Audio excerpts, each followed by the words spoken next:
Fala galera, estamos de volta com o nosso Heavycast, nosso episódio muito especial hoje. Temos Ellen, eu botei um sapato aqui mais bonito, uma calça bonita aqui Me arrumei convidada. também. Me preparei para esse evento. Estamos aqui com um convidado especial que já a gente vai apresentar ele. Lembrando que o Heavycast tem um apoio da Amazon Physiocare, que é a nossa empresa aí que a gente chama de nosso posto Ipiranga da fisioterapia, que trabalha com produtos relacionados à terapia do sono. Então, tudo que você precisar de terapia respiratória, Amazon Physiocare, Renata, o Jean, a galera lá, um forte abraço. E apoio também da Faculdade Inspirar Belém, que é faculdade de referência aí na área da saúde e do bem-estar. Então, você que quer se qualificar na área da saúde, ser um melhor profissional, é só procurar a Faculdade Inspirar Belém. Vamos lá, Ellen. Eu Vamos. aqui testei aqui o meu inglês e vai dar tudo certo. Então, nós Nem vou estamos aqui. arriscar. Bora, não arrisca não? Não, não arrisco não. Vou deixar pra ti. Nós estamos aqui com o Dr. Jean Clay, que é uma grande referência para todos nós aqui. A gente tem muito orgulho, já começar, Dr. Jean, que a gente tem muito orgulho de ter o senhor aqui no Pará, e nós queremos apresentar ele aqui agora. Ele é membro titular da SBOT, né, Sociedade Brasileira de Ortopedia e Traumatologia, entre outras sociedades também que ele faz parte. Ele é presidente da Osteossíntese Trauma Care Foundation Brasil, né? O diretor de comunicação e marketing Fracture Fragility Network Brasil. Desculpe aí o inglês. Coordenador do Serviço de Residência Médica em Ortopedia e Traumatologia do Hospital Porto Dias, né? Em parceria aí com a Universidade do Estado do Pará. Coordenador do Serviço de Ortopedia e Traumatologia do Hospital Porto Dias e do Hospital Adventista de Belém. E é também coordenador do departamento médico do nosso querido Leão, né? O Remo, essa parte do Não currículo eu pode não podia deixar. faltar. Doutor Jean, seja bem-vindo aqui. Muito obrigado, obrigado, Rafael, obrigado, Ellen. Para mim é uma honra estar aqui com vocês. Doutor, como eu falei no começo, o senhor é referência pra gente aqui, né? Quando a gente fala assim, em ortopedia, e a gente navegando ali pelo seu Instagram, a gente fica percebendo que o senhor gosta muito da parte de educação, o senhor gosta de fazer cirurgia, tá fazendo cirurgia, tá devolvendo ali qualidade de vida para as pessoas. Mas também você tem muita preocupação em passar o conhecimento, né? Logo mais a gente vai sair daqui, você vai estar dirigindo uma reunião, falando sobre coisas importantes. O que fez o senhor navegar por esses dois mundos, né? Da ortopedia, da parte mão na massa, da parte prática e também essa responsabilidade educacional de levar essa informação para frente? Na verdade, a ortopedia, a relação que eu tenho com a medicina é uma relação de amor, realmente, né? E especialmente pela ortopedia. Eu tenho um verdadeiro amor pelo que eu faço e tem uma coisa que me fascina muito, que é o conhecimento. E ao longo da minha vida profissional, eu tive a oportunidade de passar por vários serviços, muitos serviços de referência dentro e fora do país. E essa área de ensino acabou vindo de uma forma bem natural e eu acabei mergulhando nisso de uma forma que isso, de fato, hoje preenche boa parte da minha vida e é algo que me deixa extremamente feliz.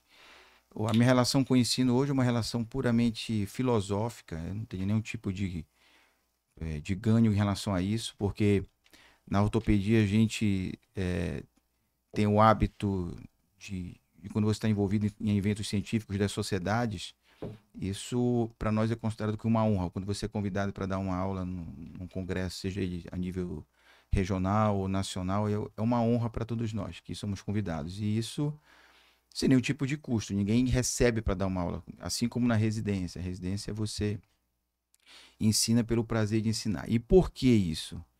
Porque eu particularmente acredito, Rafael e Ellen, que o conhecimento ele tem etapas extremamente importantes. Eu particularmente não acredito no conhecimento segmentado. Eu não acredito no conhecimento só da pessoa que fica atrás de uma cadeira, de uma mesa, lendo livros e artigos científicos. Não acredito no conhecimento só da pessoa que vive de publicação. Também não acredito no conhecimento da pessoa que é um prático, que não estuda, que puramente trabalha na assistência sem se atualizar. Então, eu entendo que o conhecimento ele é feito de processos. E esse processo começa com uma base forte, por isso é importante você investir muito na sua formação, seja na graduação, seja residência, especializações e tudo mais. A partir daí, o seu trabalho de educação continuada, de você ficar se atualizando o tempo todo, aí, a importância desses eventos científicos. a tua assistência em si, e dentro da tua assistência é muito importante que você conheça toda a cadeia da assistência. Quer dizer, a tua capacidade de perceber, de entender sobre uma doença, ela é pequena se você conhecer o paciente, por exemplo, o paciente cirúrgico só no pós-operatório. Ou se eu conheço o paciente só no pré-operatório. Ou se eu conheço só no intraoperatório. Quando você consegue entender toda a cadeia, desde a hora que o paciente chega no hospital até a hora que ele eventualmente sai de alta do ambulatório, a sua capacidade de entender as ações que você tomou e que você eventualmente tem que tomar para que seja melhor para aquele paciente, sem dúvida nenhuma, é infinitamente maior. E quando associado a isso você tem um ensino, perfeito. Por quê? Porque tem uma frase que diz o seguinte: se você quiser aprender, você estuda. Se você quiser aprender mais, você estuda mais ainda. E se você aprender mais ainda, você ensina. Porque para você ensinar, você já tem que ter uma compreensão sobre o assunto que tem que ser de um nível maior. E quando você está ensinando alguém de um nível alto, e é o caso que acontece, por exemplo, no nível de residência e no nível dos nossos congressos científicos, você já espera que venha alguma contra-argumentação, e você tem que estar preparado para isso, e de um nível alto. Então, você tem que estar preparado para isso. Então, esse é um processo que eu entendo que ele quanto mais completo ele for, mais condições você tem de dizer assim, eu tenho realmente autoridade para entender tal doença, cirurgia, enfim, seja lá o que for. Então, eu acho que tudo se completa. Eu acho que quanto você consegue reunir todas essas vertentes, a chance de você entregar o que tem de melhor para o paciente, é isso que interessa para nós profissionais de saúde, você entregar o que tem de melhor para o paciente é infinitamente maior. Então, isso a gente percebe. Quando você está num evento científico, se você está em discussão com um colega que é muito teórico, você sabe. Senão ele está falando, mas ele não sabe do que ele está falando. Ele está falando de livro. Quando você pega alguém que realmente associa essa teoria com a prática, você diz, olha, esse colega está falando com autoridade. Então, isso a gente percebe, né, com o passar do tempo, você sabe, de fato, o quanto de convicção que as pessoas têm sobre o assunto quando você está discutindo com elas. Muito legal. E o quanto que isso é multiprofissional, né? Que vai além das barreiras da medicina. Então, a gente estava conversando mais cedo, mas eu deixo aqui o meu depoimento, quanto reuniões científicas, até da área médica, da SBOT, das sociedades, influenciaram na minha tomada de decisão quanto fisioterapeuta. Então, quando eu cheguei lá no Metropolitano, eu já sabia o que era uma osteossíntese, eu já sabia o que podia, o que não podia fazer. Então, deixo aqui a recomendação para quem estiver assistindo, que frequente as reuniões científicas, que visite as sociedades físio-médicas, não se apegue a categorias, aprenda um pouco de cada área. Isso é muito importante. Quanto mais amplo for o teu conhecimento, maior a chance de você poder escolher da melhor forma possível na sua tomada de decisão, ela. Então, fica muito mais fácil para você tomar uma decisão se você tem na área de residência médica, por exemplo. Quando você sai da residência, a residência de ortopedia é uma residência extremamente exigida, cobrada, a gente cobra muito do residente, são no mínimo 2 provas por semana, várias atividades científicas semanais, uma cobrança tanto assistencial quanto dessa parte teórica. E quando você sai, você estuda muito, tem uma prova de título que é extremamente exigente ao final dos 3 anos. E quando você sai desse cenário, você sai com a cara do serviço. Isso é uma coisa que é muito clara, porque são 3 anos. E como você estuda muito, naquela fase inicial, eu já conheço muita coisa.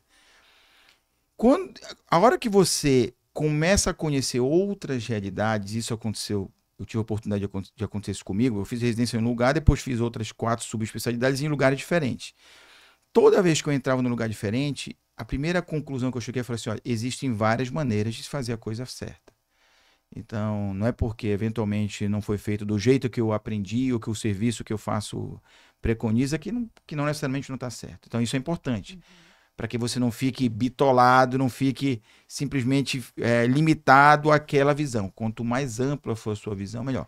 Então, e quando a gente leva isso para o campo do multiprofissional, do interdisciplinar, isso maior ainda, porque são realidades muito diferentes. Eu não tenho dúvida que eu hoje aprendo muito mais quando eu ouço colegas de outras áreas do que quando eu ouço colegas da ortopedia. porque são realidades muito diferentes. Quando eu fisioterapeuta, eu aprendo demais com o fisioterapeuta. A visão que vocês têm biomecânica é uma visão que a gente, na nossa base, não tem. Eu tive que aprender a estudar biomecânica muito em função do que eu ouvia os fisioterapeutas falando.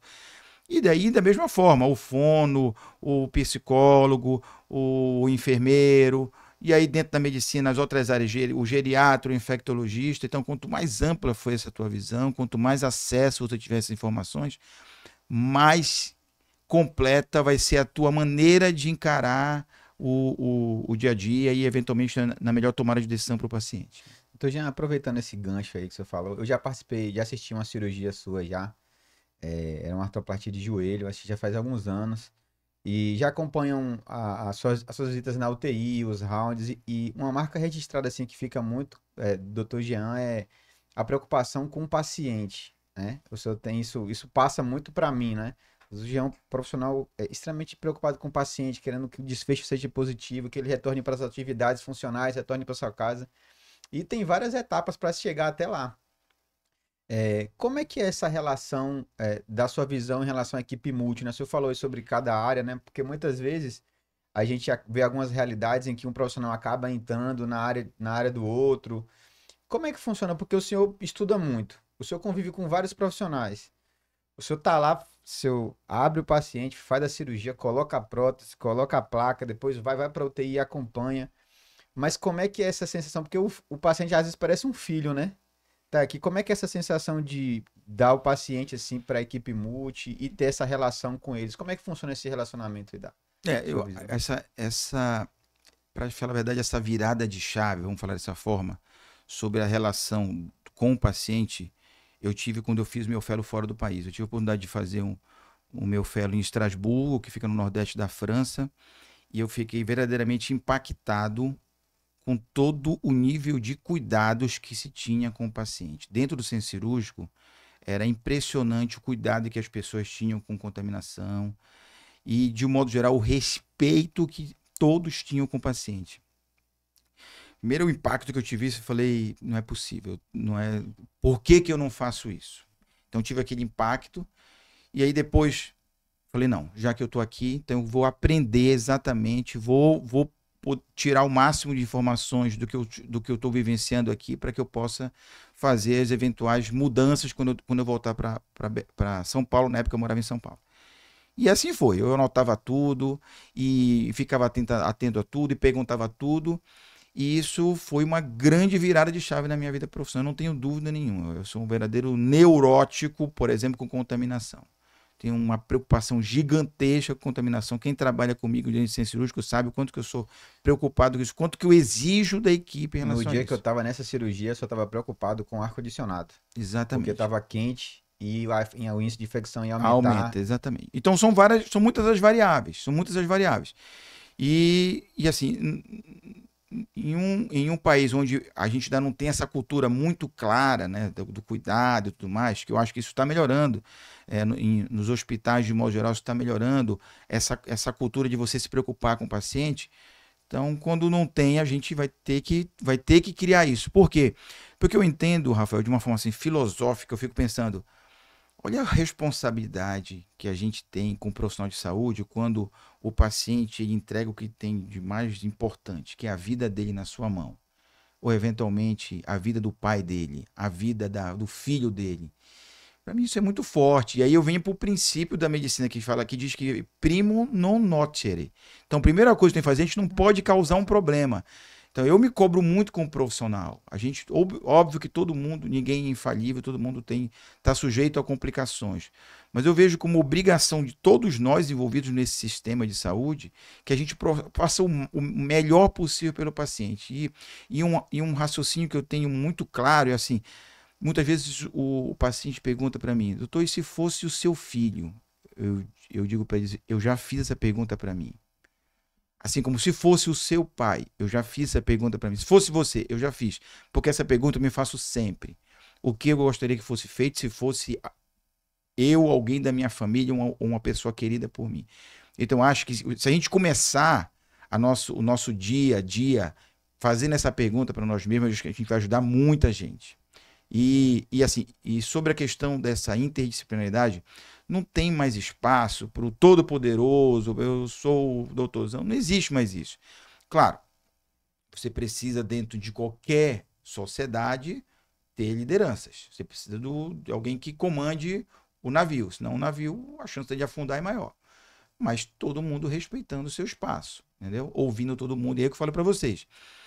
Já tem alguns anos que a gente implementou tanto no Hospital Mater Dei de Porto Dias quanto no Hospital Adventista de Belém a cultura de uma assistência que a gente chama de assistência de alta performance. Então, essa assistência de alta performance, elas são uma série de mudanças, mas talvez a base dessa assistência, sem dúvida, são essa discussão interdisciplinar. Em nossos rounds, com as discussões onde se ouve todo mundo, se discute todo mundo e que todo mundo faz suas ponderações. E a partir daí a gente toma a conduta do que a gente entende que é o melhor para o paciente. Para mim foi muito claro, muito sensível o quanto que isso melhorou a assistência aos nossos pacientes, o quanto que isso impactou positivamente, o índice de complicações despencou, o índice de satisfação aumentou, mas esse é um leão por dia que você tem que matar. Isso, né? E uma das coisas que eu discuto muito hoje com as pessoas que estão ao meu redor, a gente tem que ter muito cuidado na nossa vida, Ellen, com uma coisa que eu chamo de zona de conforto. Toda vez que você achar que está tudo muito bem, cuidado. Porque a zona de conforto, ela te traz para uma situação que você não se motiva mais, você não se desafia mais, e você acha que está tudo bem, e com isso você não cresce. Então, acho que a gente não pode, em hipótese alguma, em nenhuma das áreas, e especialmente na área de saúde, entrar em zona de conforto. A gente tem que estar sempre se questionando se o que eu estou fazendo realmente é melhor para o meu paciente, o que eu posso fazer para melhorar, o que eu posso fazer para mudar e trazer mais benefício para o paciente. Então, tudo isso a gente tem que ficar muito claro. E a abordagem interdisciplinar, sem dúvida nenhuma, é uma grande ferramenta para que a gente consiga alcançar esse tipo de situação. Excelente. E dentro do seu consultório, hospital que você passa, acaba que o trauma ele reflete muito a sociedade, né? Os períodos da sociedade, violência e tudo mais.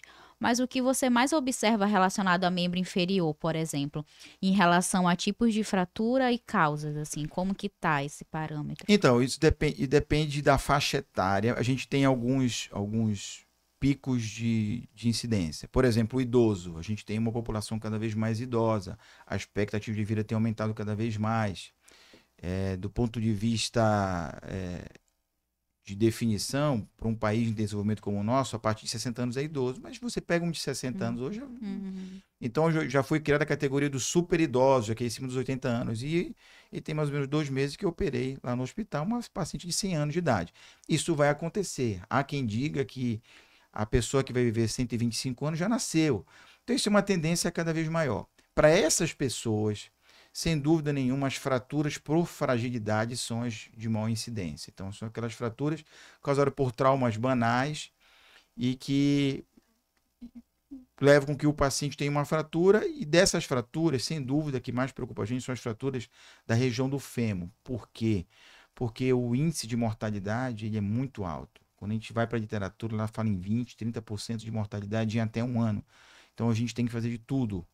Primeiro, para que esse paciente não tenha fraturas. Segundo, que se tiver, que ele saia o mais rápido possível dessa condição, para que ele possa retornar à sua família, enfim, à sua rotina, com um risco menor de um desfecho trágico que seria o óbito. Doutor, dentre essas ações preventivas, né, que o senhor falou que entra aí como uma ação, pode ser uma ação educativa, né, que previne a queda, porque a gente tem a casa ali, né, a gente tem, geralmente os idosos cai muito no banheiro, na hora do banho, ou tropeça numa escada ou no tapete.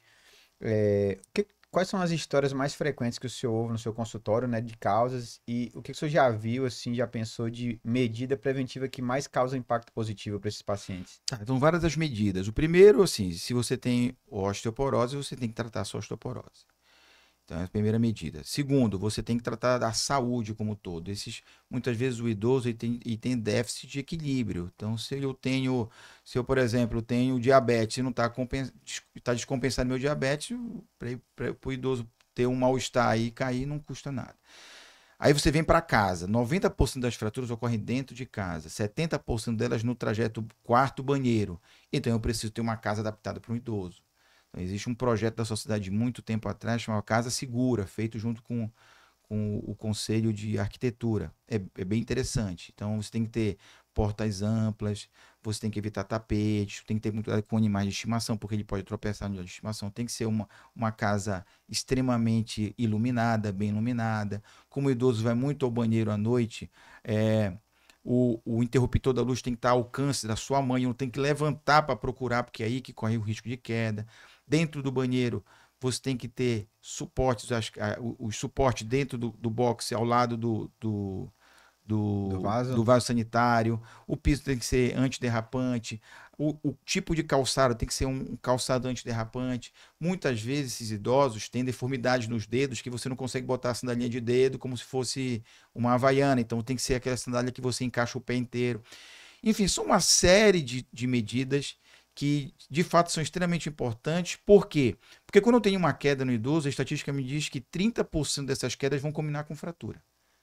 As fraturas mais comuns são as fraturas no nível do punho, do ombro, da coluna e do quadril. Mas sem dúvida a que mais preocupa a gente é a do quadril. Por quê? Porque o paciente com uma fratura de quadril não consegue andar. E se ele não consegue andar, o imobilismo é um dos grandes vilões, e vocês sabem disso melhor do que eu. E muitos da mortalidade ocorre em função do imobilismo. Então, trombose, embolia, pneumonia, você deixou o idoso acamado, o risco dele complicar dessa forma é muito grande. E até por isso que os protocolos hoje são muito em função de você tentar agilizar esse processo, para que você opere o paciente o quanto antes e possa mobilizá-lo já no dia seguinte, para que ele saia do leito, ande, fique em pé, e aí com isso a gente consiga reverter esses riscos relacionados ao imobilismo. Muito interessante. E nesse processo, são muitas atividades, porém, digamos, de baixa... São fáceis, né, de executar dentro de casa e tudo mais. Mas na sua vivência, qual que é o maior desafio, principalmente do pós-operatório, para que esse idoso volte para casa e evite maiores problemas? Então, sem dúvida, a grande dificuldade que o idoso tem é na sua reabilitação funcional. Por quê? Porque muitos deles já são sarcopênicos, porque muitos deles já têm uma deficiência funcional prévia à fratura. E, naturalmente, você lidar com o idoso, e cada vez mais a gente tem idosos com alterações cognitivas, não é fácil. Então, isso realmente, você precisa muitas vezes de uma estrutura que nem sempre as pessoas têm à disposição em casa. Precisa de um cuidador, precisa de uma pessoa mais esclarecida. Então, tudo isso impacta negativamente. Não tenha dúvida que tudo isso impacta negativamente. E aí o papel da equipe interdisciplinar fundamental. O fisioterapeuta tem um papel fundamental já no pré-operatório, com a fisioterapia respiratória, que deve se continuar no pós, com a mobilização precoce, que normalmente acontece no dia seguinte. E aí você tem o fono com o gerenciamento de riscos de broncoaspiração. E aí você tem o enfermeiro com os cuidados da ferida. Enfim, todo mundo envolvido nesse processo é extremamente importante. Você tem um nutricionista, fundamental. Muitas vezes esses idosos chegam desproteinizados, chegam desnutridos. Tudo isso impacta. Isso impacta em resistência, em risco de infecção. E quanto mais idoso é o paciente, menor a sua reserva funcional. Então, se eu tenho uma reserva funcional pequena, eu não aceito. É um organismo que não aceita muito desaforo. Eu já vi paciente falecer idoso por conta de uma diarreia. Fez uma diarreia, fez um desequilíbrio hidrolítico, o paciente veio a óbito. Então, ele é muito frágil. Eu costumo comparar o idoso a uma casa de palha. Agora, dentro desse prisma, ela é muito importante a orientação. Então, uma das coisas que a gente procura conversar muito com a família, quer dizer, dentro do hospital, todos nós já sabemos a importância de tudo que foi discutido, mas eventualmente a família não sabe, ela não é obrigada a saber. Então, eu até na conversa que eu tenho pré-operatório com a família, eu coloco de uma forma muito clara. Eu falo assim, deambular, andar no dia seguinte, não é negociável. Isso é meta, tem que andar. Vai incomodar, vai incomodar. Óbvio, a gente não quer que o paciente sofra. Para isso tem os métodos que existem disponíveis hoje para você controlar dor, com medicação, com bloqueio anestésico, sei lá o que for. Mas é importante que todos saibamos o quão fundamental é para a sobrevida, para o resultado final que o paciente no dia seguinte ande. Então, se todo mundo estiver olhando para o mesmo lado, a chance da gente conseguir vencer as dificuldades que eventualmente vão acontecer, não é fácil. Você reabilitar um paciente idoso, eu sei o quanto que os fisioterapeutas se coloca numa situação difícil, porque é tudo isso. Ele está com dor, está no pós-operatório, muitas vezes tem alteração cognitiva, enfim, tem muita coisa envolvida, mas se todo mundo entender a importância, e eu diria que é muito importante, a gente vê isso não só na literatura, mas na nossa prática, o quanto que muda a história natural de um idoso se você consegue mobilizá-lo, é uma coisa assim absurda, impressionante. Então, se todo mundo souber disso, a nossa chance é muito maior. Se todo mundo estiver olhando para o mesmo lado, equipe de saúde, o paciente, a família, aí todo mundo se ajuda e as coisas acontecem. Essa parte da interação com a família eu acho fantástico. Tem um paciente lá que eu tinha passado a visita, eu falei assim, olha, andar no primeiro dia aqui. E aí, quando a gente chegou perto lá, a familiar falou assim, olha, vamos andar, tem que andar porque o doutor falou que é importante, que ela vai sair daqui. Então, essa interação com a família é fantástica. E cada vez mais isso está sendo notável, né? Antes existia muito medo do movimento. Nós, como fisioterapeutas, vimos batalhando da cirurgia ser intocada, principalmente da ortopedia, de não perder a prótese e tudo mais. E a gente vê a cada vez mais, com o avanço, com a divulgação das informações, a própria família com esse poder, né? E uma coisa que eu acho fantástica também, doutor, aproveitar esse momento, né? Que, assim, às vezes o fisioterapeuta tem um medo de mobilizar. Não, fez uma cirurgia complexa, se eu fizer alguma coisa errada. E hoje a gente vê uma proximidade muito grande da equipe de ortopedia com a equipe multi em si. Sou um exemplo, isso acaba arrastando também, criando uma cultura, né, da mobilização, dos cuidados multi em forma geral. Hoje o fisioterapeuta na UTI, ele está muito preocupado com ventilação mecânica, com a sincronia, com a respiratória, e esquece muitas vezes a questão da essência da profissão, que é o movimento humano. Né? Seja na parte da ortopedia, seja na parte de outras partes respiratórias, tudo tem a questão do movimento, de restabelecer a função. O senhor vê que ao longo do tempo, né, você já tem alguns anos já aí fazendo cirurgia nessa questão da educação, do dia a dia também, operando, fazendo consultório, participando de reuniões, eventos. O senhor vê que tem melhorado essa questão da mobilização dos pacientes de forma mais rápida possível ao longo dos anos? O que o senhor percebe que às vezes é o maior entrave? Não, com certeza tem. Esse salto ele ocorreu quando a gente implementou os times de alta performance dos hospitais. Por quê? Porque na hora que todo mundo senta para conversar e na hora que você se habitua também, porque as doenças são as mais variadas possíveis. Se você conseguir perfilizar um andar, uma UTI, para um tipo específico de paciente, não tenha dúvida que a assistência melhora. Então, assim, hoje a gente tem nos 2 hospitais que eu coordeno a ortopedia, andares ortopédicos. Então, é muito mais fácil a assistência, né? Fica muito mais tranquilo para todo mundo envolvido no processo, porque a linguagem é uma só, todo mundo acostumado. O paciente pode fazer isso, pode fazer aquilo outro.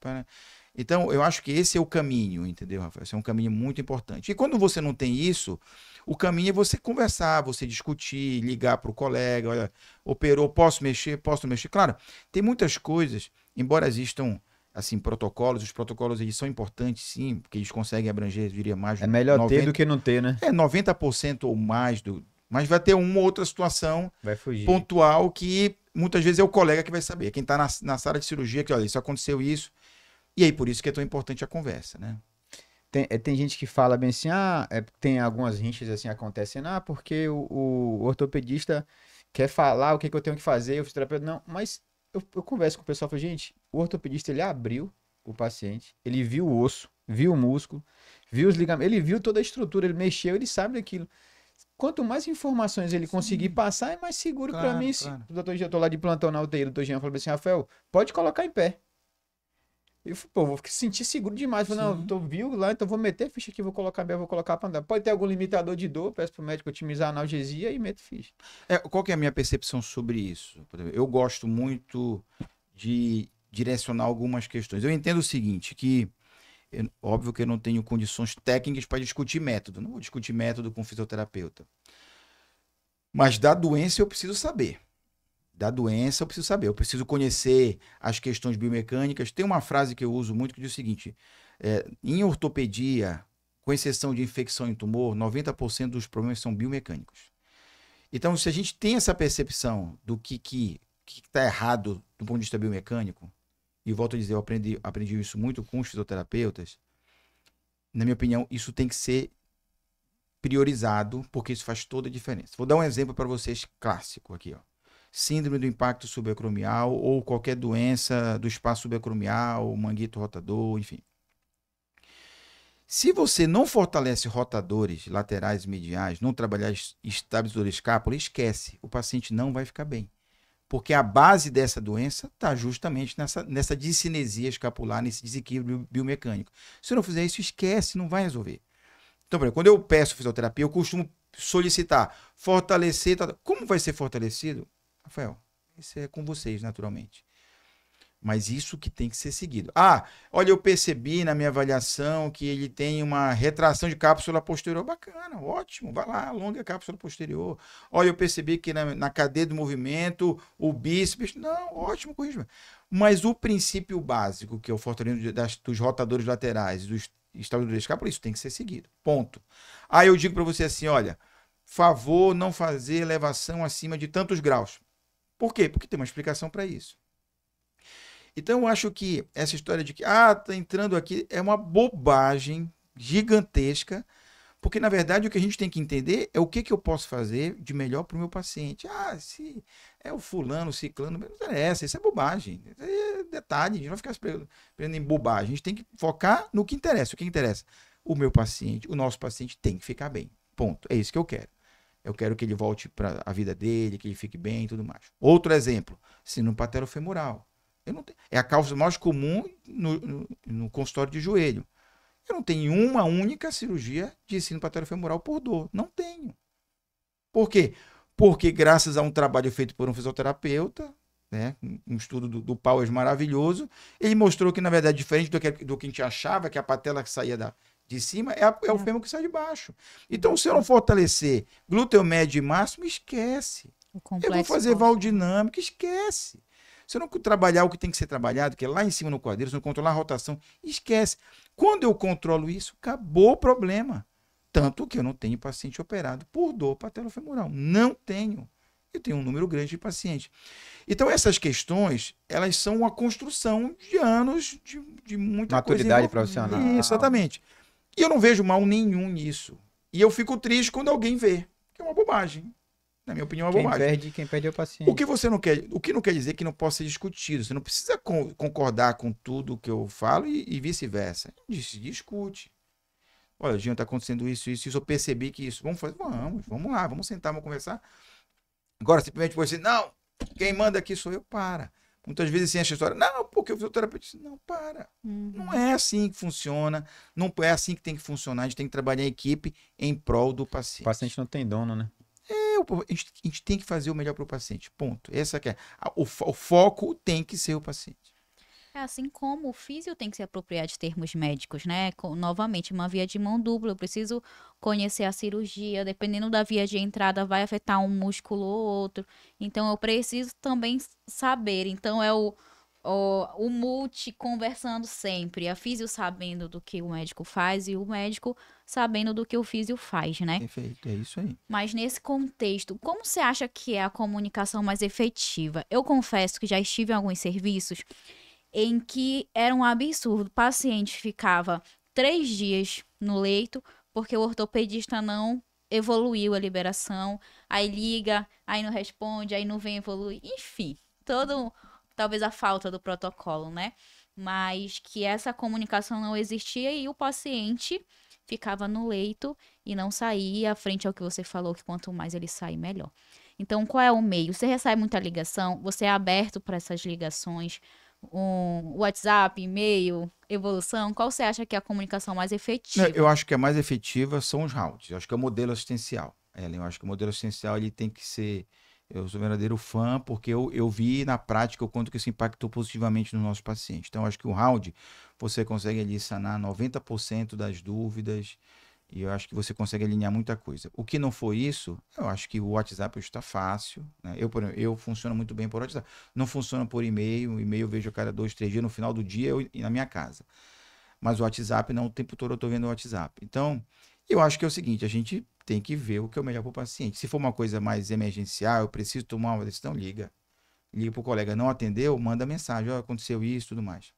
E criar a cultura de se conversar, isso é muito importante, entendeu? A gente tem que ter o hábito de conversar, de trocar informações, de trocar ideia. de aprender uns com os outros. Tem que estar com a cabeça aberta para você aprender e fazer o melhor paciente. O foco tem que ser o paciente. Quando você percebe isso, quando você percebe isso na equipe, nas pessoas, isso te passa segurança. E é isso que a gente precisa. Foi aquilo que o Rafael falou. Eu preciso estar seguro, né? Eu trabalho em 2 hospitais. Eu só opero nesses 2 hospitais. Por quê? Porque nesses 2 hospitais eu consigo controlar as variáveis que eu entendo que são importantes para que uma cirurgia ocorra dentro do planejado. Então, por quê? Porque tem muita coisa envolvida. Desde a hora que o paciente entra no hospital até a hora que ele sai. Não adianta nada você fazer, por exemplo, todo um intraoperatório lindo, maravilhoso, se no pós-operatório é feito tomada uma conduta inadequada. Já vi isso várias vezes acontecer. Então, para isso, o modelo assistencial ele é muito importante. E para a comunicação, sem dúvida nenhuma, um round, a perfeitização da assistência. Então, se você tiver andares, áreas, enfermarias específicas para especialidade específica, melhor ainda. Não tenho dúvida que todo mundo vai ganhar com isso. Doutor Jean, eu estou muito feliz com esse momento aqui que a gente está passando de ter essa oportunidade de ter um ortopedista que, primeiro, né, parabéns pela sua história e parabéns pela história que o senhor está construindo em relação à saúde mesmo, em relação à segurança do paciente, em relação. Outra característica também que eu falei da característica da sua preocupação com o paciente, outra característica que o senhor tem muito forte é a facilidade no acesso. A gente participa de um grupo, a gente manda a informação no paciente, sou sempre o primeiro a responder e tal. E mesmo às vezes, quando não for o senhor que operou, eu falo, não, foi fulano, fala com ele, o senhor tá ali sempre preocupado. E o senhor separou 1 hora para conversar com a gente no podcast aqui, numa rotina corrida, você vai sair daqui, voltar para o hospital, daqui a pouco tem reunião. Então, agradecer pela sua simplicidade, né? De topar, de estar aqui com a gente, divulgando, falando. Então, o nosso agradecimento mesmo como fisioterapeutas, pelo que o senhor faz, pela medicina, pelo paciente e também pela categoria da saúde de forma geral. A gente acredita que quanto mais profissionais assim, abertos, comunicativos, o senhor está puxando muitos. Hoje eu vi uma foto que o senhor postou ali com muitos residentes do lado do senhor. Eu falei, ó, muita gente aqui que você falou que o residente é a cara da casa que ele estudou, né? Então, muitos daí vão sair com os ensinamentos que o senhor e a sua equipe, né, que é grande também, está passando. Então, obrigado. E eu reforço o que eu falei no começo, a gente fica feliz. Eu sou baiano, mas já estou no Pará já há 11 anos, já torço pro Remo, já tomo açaí, então já me sinto paraense. Com leite em pó, não conta. Não pode falar essa parte. Mas a gente fica feliz de ter o senhor aqui vivendo no mesmo solo que a gente, então só agradecimento. Eu que agradeço o convite e parabenizar. Eu acho que esse tipo de ferramenta é bem legal para a gente poder compartilhar, discutir, conversar, né? Você levar conteúdo de qualidade para as pessoas, isso é muito importante, né? Quanto mais informações a gente tiver, maior chance que a gente tem de ajudar o paciente e o que a gente lida é algo muito nobre. Lidar com a vida não é simples, não é fácil. Tem que ser cobrado, tem que ser exigido. Essa é a minha maneira de pensar, porque eventualmente tem coisas que não tem volta. Então, tudo que a gente puder fazer para entregar o melhor para o paciente, maravilha. É a questão do desafio, né, Rafael? Isso é uma coisa que a gente tem que procurar ter para a nossa vida, o desafio, tanto na área assistencial quanto na área educacional. Não tenha dúvida que a gente fica feliz quando todos ficam bem, né? Quando o paciente sai muito bem, quando o residente, o colega, enfim, sai muito bem.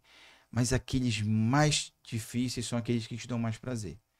Então, o residente com maior dificuldade, quando ele sai bem informado, missão cumprida. O paciente mais grave, missão cumprida. Tem uma frase que eu uso muito que diz o seguinte: às vezes você está com um monte de paciente no pronto-socorro, um monte de paciente na UTI, mas tem alguns pacientes que são mais complexos. E às vezes o colega fala assim, poxa, doutor, mas eu não consegui, tinha muita gente. Eu falei assim, olha, esse é o paciente que mais precisa da gente. Esse é o paciente que você tem discernimento, não, para. Esse aqui eu tenho que focar o máximo possível, porque esse paciente precisa muito da gente. É a mesma história do residente. A gente discute muito a nível nacional. Porque o residente é bom, é ruim, não sei o quê. Não, se o residente for ruim, tem que mandar embora. Eu falo, desculpa. Para isso, não precisaria da gente. O bom profissional, o consciente, aquele que sabe o seu papel, o quanto que ele tem que estudar, que se dedicar, chegar no horário, esse não vai precisar muito da gente. Esse vai ser bom em qualquer lugar. Se botar ele aqui em Belém, lá na Bahia, lá em São Paulo, vai ser bom. A nossa principal missão é pegar aquele que não tem essa consciência, porque ele já está no mercado, ele vai tratar de pessoas e transformar num bom profissional. Então, isso para quem mexe com o ensino, isso é extremamente prazeroso. Então, eu estou falando aqui com você, estou lembrando dos meus residentes, porque é extremamente prazeroso. A gente pegou residentes com dificuldades, enfim, que já tinham perdido um pique dessa questão de ensino, que já tinham formado há algum tempo. Vem para cá, vamos lá, puxa, vai, aperta daqui, e no final, felizmente, o produto é muito bom, porque você vê-los bem, e quando eu vejo pessoas elogiando os nossos residentes, eu fico mais feliz ainda. Missão Não tem dinheiro que cumprida, pague, né? missão cumprida, né? A mesma história com o paciente, né? Quando a gente pega um paciente grave, complicado, aquele que ninguém quis, que não sei o quê, e que já vem com uma carga muito grande. A gente teve uma situação recente, uma paciente muito, muito grave, e a família toda muito sensibilizada, e aquela coisa muito. Eu falei, calma, gente. E a mãe muito preocupada. Eu falei, gente, mãe é mãe. Esquece, mãe é mãe. Vamos ouvir a mãe. Vamos entender. E aí, quando você sai disso e começa a olhar e focar no paciente, a chance de ajudar é melhor. E foi ajudada, e a paciente passou várias cirurgias, e no final saiu super feliz, agradecendo todo mundo. A- Amando o fisioterapeuta, que ficou brincando, que o fisioterapeuta pegava no pé dela, aquela coisa toda, mas saiu feliz andando. E é isso. Acho que esse que é o papel nosso dentro da área da saúde. É para isso que a gente trabalha, é para isso que a gente tem que trabalhar, né? A gente tem milhões de coisas a fazer, milhões de rotinas a cumprir, mas a gente não pode nunca perder o foco que é o nosso paciente. Então eu que agradeço, parabenizar vocês pela ferramenta, pelo Heavycast, isso é muito legal. Beleza, valeu, doutor Jean, valeu, Ellen, obrigado, Valeu, valeu a todos aí que Rafa. estão acompanhando, esqueçam de curtir, comentar, compartilhar aí. E é isso, nós agradecemos mais uma vez à Faculdade Inspirar Belém, a Amazon Fisiocare e até o nosso próximo episódio. Valeu!